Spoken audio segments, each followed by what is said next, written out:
Okay, today we're going to work on an old skill and then apply it in a different way, and then apply that new skill to more simplifying expressions by combining like terms. So we're going to start with the distributive property, which in last year you used this a lot. We also call it the area model. So a review example is you'll hear me a lot of time do multiplication with mental math, where I take a number like 15.5 and I break it down into two different numbers.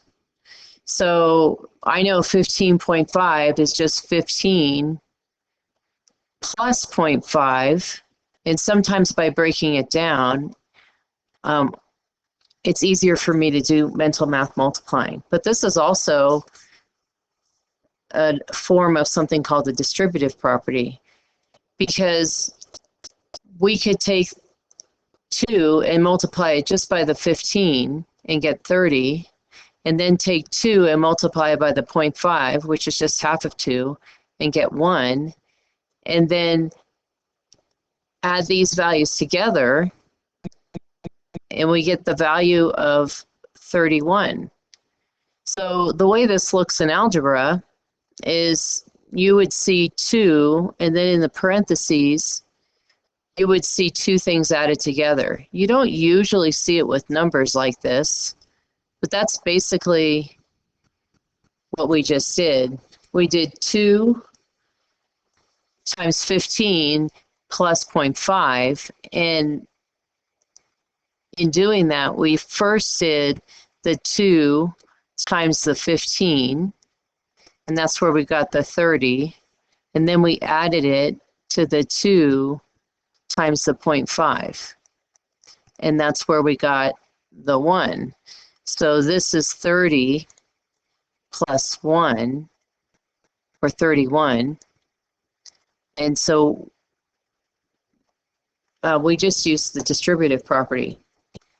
A lot of times in algebra, you'll see this, and you see it with variables. So that's what we're really going to work on, is how to do this with variables.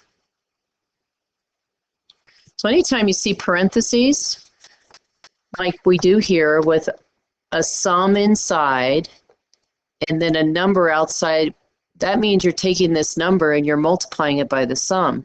So we're going to put the 2 here, and instead of having a 15 and a 0.5, we have an x and a plus 4. But we repeat the process the same way. We just do 2 times x, which is 2 times x. We just write 2x. And then we're going to add the 2 times the 4. And we get 8. So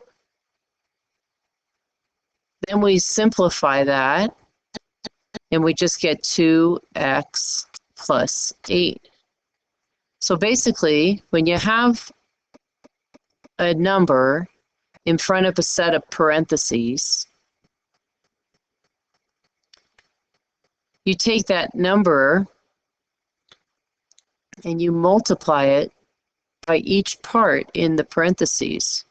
So we get 2x, and then you bring the sign down, so you have plus 8. You might notice at the bottom of the page I have those coins and pouches, just to show you that we had done x plus 4. So if we had an x plus 4 coins, it would look like this. And then if we had 2 sets of x plus 4,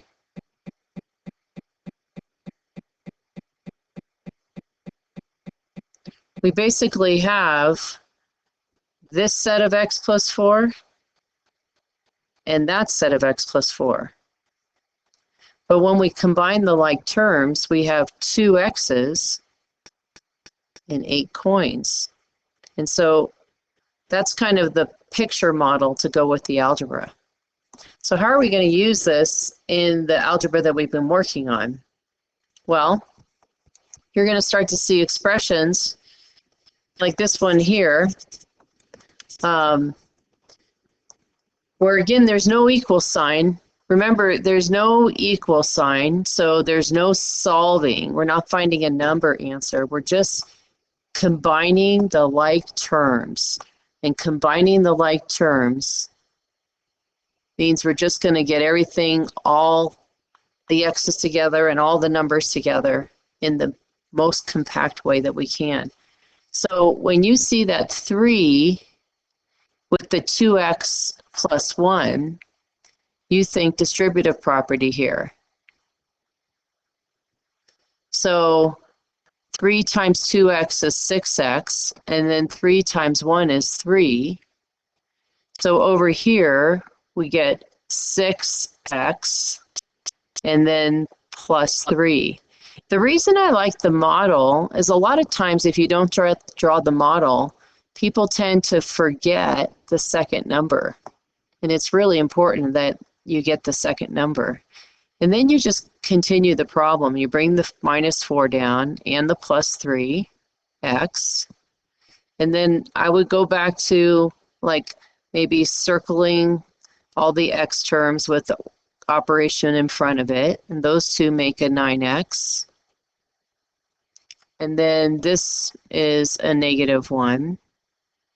So our final answer, the most simplified form, is 9x minus 1. We're going to do one more example.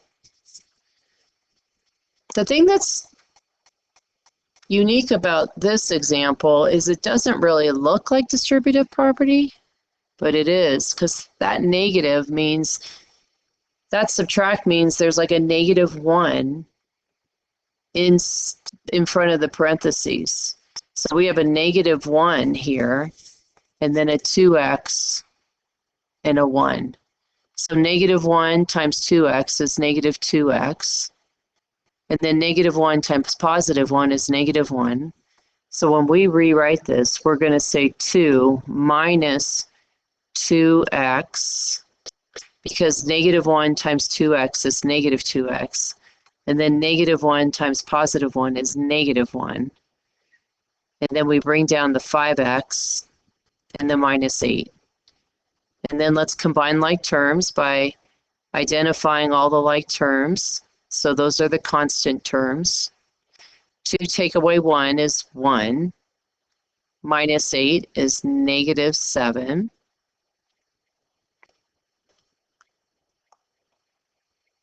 And then for the x terms, we have -2x plus 5x. So that's plus 3x. And that is the final answer. All right.